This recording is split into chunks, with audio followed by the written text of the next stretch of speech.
Hey everyone, it's Alexander Robinson. Welcome to the channel, and this is my review for Shazam! Fury of the Gods, which is the sequel to 2019's Shazam, once again directed by David F. Sandberg and stars Zachary Levi. This movie takes place 2 years after the events of the last one. Billy Batson has now given his foster sibling superpowers when they say the word Shazam. He's pretty much been spending his time trying to be the leader of the Shazamily, as they're called, saving Philadelphia from crime and any other things that can threaten the city, while also just trying to figure out what to do with his life, because he keeps wondering, am I worthy of these powers? Did the wizard make a mistake in giving me them? Basically, he's having a crisis about growing up, essentially. Meanwhile, the Daughters of Atlas track down the staff that gave Billy Batson his powers after it was snapped in two at the end of the last movie and try to use it as a means to steal the powers away from the Shazamily. I have had very mixed opinions going into this movie because, on one hand, the DC Extended Universe, which started with Man of Steel, is near death. We've got The Flash coming out in a couple months, Aquaman 2, and I think Blue Beetle is part of the DC Extended Universe, but whatever the case, this series is nearly done. It's getting rebooted with whatever James Gunn has planned in the future. So that's why I just thought, why bother? But on the other hand, I really dug the first Shazam movie. For anyone that thinks I don't like DC movies, I don't, because Shazam was such a breath of fresh air when it came to DC movies. It was fun, it was lighthearted, it was very charming all around. It had problems like the villain and some of the crappy CGI, but I liked it. I didn't think it was the most groundbreaking or influential superhero movie like some of my colleagues have claimed it to be, because it's basically big as a superhero movie, and I liked it a lot. It's probably my third or fourth favorite DCEU movie, behind Birds of Prey, Wonder Woman, and The Suicide Squad. But bottom line, I really dug the first Shazam, which is why, more than not, I was willing to give this movie a chance. Regardless of my feelings going into this movie, I just thought, you know what? I have no choice but to go into this movie with the best of intentions. I really dug the first Shazam, so this should be fun.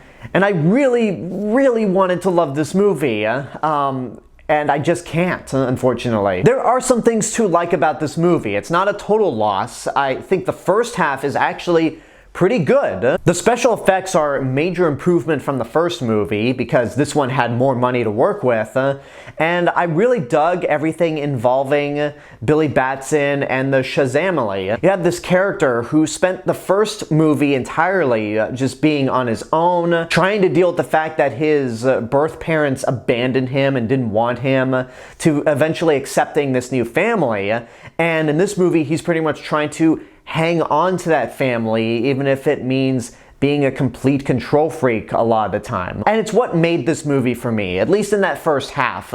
I thought everything involving the Shazam family and just the dynamic between all the siblings was really good. It was really heartfelt, and much like with the first Shazam, it's nice to see a foster family and foster parents be loving and caring, because usually a foster parent is just a cruel, heartless person like, let's say, Terminator 2. So I'm glad they kept that element from the first Shazam. And the acting's still pretty good from these main characters. Zachary Levi is still very charming and does a really good job at playing this kid in an adult's body who's trying to be a superhero. Even though Ashe Angel is not in the movie a whole lot as Billy Batson, I think for the little screen time that he has, he does a really good job, especially when we get to the beginning of the climax of the movie. There's a scene between him and his foster mother right before the big final battle that worked. It pretty much had the opposite effect of when his birth mother flat out rejected him and said go away in the first Shazam. It left me with a happy feeling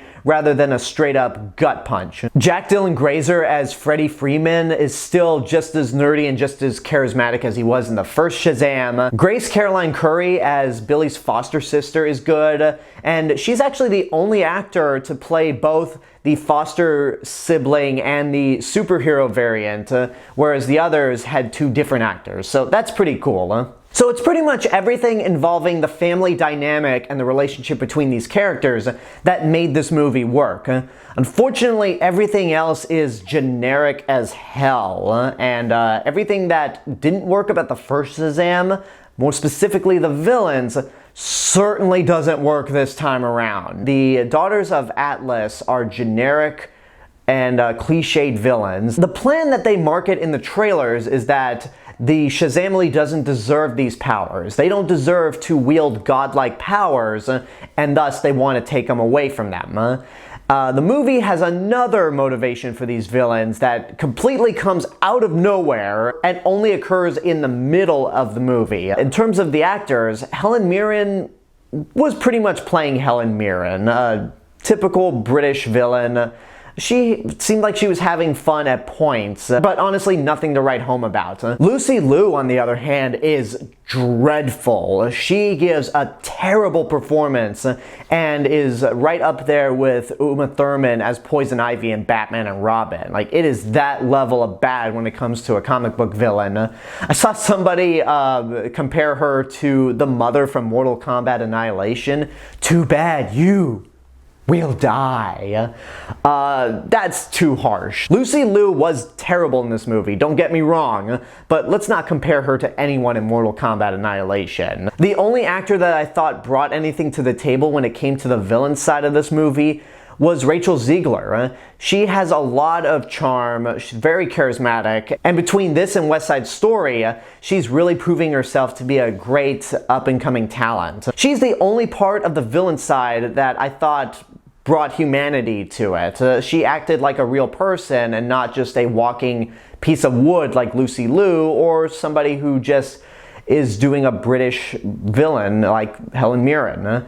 Yeah, the villain stuff sucks. I don't have anything else to add about that. And then when we get to the climax of the movie, the big final battle, it's not creative, it's not inspired, it's just a giant CG mess. And I'm really starting to feel superhero fatigue. Between this, Ant-Man and the Wasp: Quantumania, and Black Adam, I've gotten to the point where these are really starting to blend together, and it doesn't matter if it's Marvel or DC, they're starting to follow a formula, and one that's very tiring. That big final battle honestly went on forever, and even though it has a giant dragon flying around the city breathing fire, that didn't interest me. Like, something's wrong when a giant fire-breathing dragon cannot keep me invested. So at the end of the day, I went into this movie hearing mixed things, and throughout the first half I thought, this is fine. This is just as enjoyable as the first movie, and I don't understand what people were complaining about. And then we got into the second half, and I'm like, okay, I'm starting to see it. It just doesn't carry the same emotional weight or have the same heart that the first Shazam had. Not god-awful, but it's pretty generic. And once we got to the ending, I thought, you know what?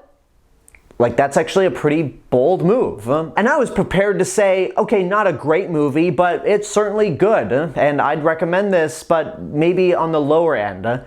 And then the movie pulls possibly the biggest cop-out I have seen in over a decade. Just as the movie is about to wrap up with this pretty bold decision that I almost respected the movie for, a literal Deus Ex Machina happened that completely ruined everything. This ending, the way the movie actually resolves, pissed me off when it happened, and I won't spoil it. I desperately want to spoil this ending, but I won't. Let me just say, if there was one movie that I can compare this Deus Ex Machina ending to, it would be Pokemon Forever.